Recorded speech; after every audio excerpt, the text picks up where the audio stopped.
સુરતની સચિન જે જીઆઈડીસીમાં એથર કંપની આવેલી છે તેની અંદર અગ્નિકાંડ સર્જાયો હતો ને તેને લઈ સુરતમાં વિરોધ યથાવત છે।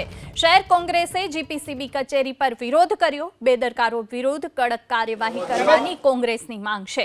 મંજૂરી વગર ધરણા કરતા પોલીસે પણ કાર્યવાહી કરી છે અને ટીંગાટોળી કરીને પોલીસે કોંગ્રેસી કાર્યકર્તાઓની અટકાયત કરી છે। 25થી વધુ કોંગ્રેસી કાર્યકર્તાઓની અટકાયત કરવામાં આવી છે।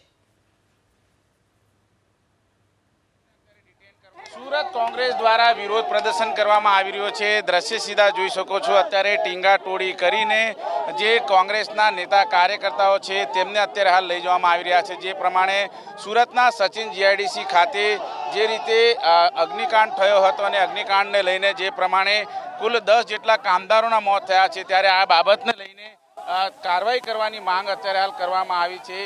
सीधा दृश्य जोई शको छो। अत्यारे हाल एक बाद एक जे कांग्रेसना नेताओ छे ए कांग्रेसना नेताओने अत्यारे हाल टींगाटोળી કરવામાં આવી રહી છે અને અત્યારે દ્રશ્યમાં જોઈ શકાય છે સુરત શહેરની અંદર અત્યારે હાલ જે રીતે જીપીસીપી ખાતે કોંગ્રેસ વિરોધ પ્રદર્શન કરી રહી હતી ત્યારે આ રીતે જે તમામ કાર્યકર્તાઓ છે તેમને અત્યારે ડિટેન કરવામાં આવ્યા છે।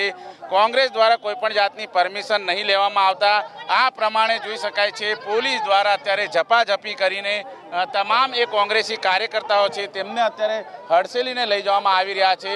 विरोधनो सूर ज्यारे जोवा मळी रह्यो हतो त्यारे तमाम ए नेता कांग्रेसना कार्यकर्ताओ छे तेमना द्वारा अत्यारे विरोध प्रदर्शननो कार्यक्रम गोठववामां આવ્યો હતો અને અત્યારે જોઈ શકાય છે ફરી એક વખત कांग्रेस द्वारा जे धरણા કરવામાં આવ્યા હતા એમાં અત્યારે હાલ ધરપકડના દોર શરૂ થઈ ચૂક્યા છે। કારણ કે જે કોંગ્રેસી નેતાઓ છે તેમના દ્વારા જે પ્રમાણે અત્યારે જે પરમિશન નહીં લેવાના કારણે આ રીતે પોલીસ છે એ કાર્યવાહી કરતી નજરે આવી રહી છે। સુરત શહેરની અંદર જે રીતે સચિન જીઆઈડીસી ખાતે જે ઘટના ઘટી હતી અને કુલ 10 જેટલા કામદારોના મોત થયા હતા અને જે પ્રમાણે જે 27 જેટલા કામદારો હતા એમને ઈજા પહોંચી હતી, ગંભીર રીતે ઈજા પહોંચી હતી। અત્યારે દ્રશ્ય સીધા જોઈ શકાય છે। હસમુખભાઈ છે સરકાર પોલીસ શું વિરોધ હતો? વિરોધ હતો જીપીસીપીના અધિકારી પહેલેથી જ આ બચાવની ભૂમિકામાં છે। સરકારના પ્રવક્તા હોય એવું જ્યારે વાતાવરણ કરતા હોય ત્યારે અમે એમનો ઘેરાવ કરી અને ગરીબોને ન્યાય મળે એટલે નિવૃત્ત ન્યાયાધીશની તપાસ મળે એના માટે અમે જીપીસીપીનું રાજીનામું માંગવા આવ્યા હતા। જીપીસીપીના અધિકારીને ફેક્ટરી ઇન્સ્પેક્ટર રાજીનામું આપે એવી અમારી વિનંતી છે। જોઈ શકાય છે તમે જોઈ રહ્યા છો કે પોલીસનું તંત્ર જે કામ બુટલેગરો કે અસામાજિક તત્વો સામે કરવું જોઈએ એ કામ કોંગ્રેસ પાર્ટીના કાર્યકર્તાઓ સામે કરી રહી છે। એમનો હોમ મિનિસ્ટર હર્ષ સંઘવી નહીં પણ એથર કંપનીના સંચાલકો એ રીતે વર્તન કરી રહી છે। આ કોંગ્રેસના આગેવાનો જે કામદારોના ન્યાય માટે અહીંયા બેઠા છે, જીપીસીબીના ભ્રષ્ટાચારનો ઉઘાડો કરવા માટે બેઠા છે, તો પોલીસે જે કાર્યવાહી કરી રહી છે એ બિલકુલ વ્યાજબી નથી, આ માનવીય અત્યાચાર છે અને એના અમે સખત વિરોધ કરીએ છીએ। જોઈ શકાય છે વિરોધનો સૂર છે અને અત્યારે એક બાદ એક તમામ જે કાર્યકર્તાઓ છે તેમને હડસેલીને લઈ જવામાં આવી રહ્યા છે।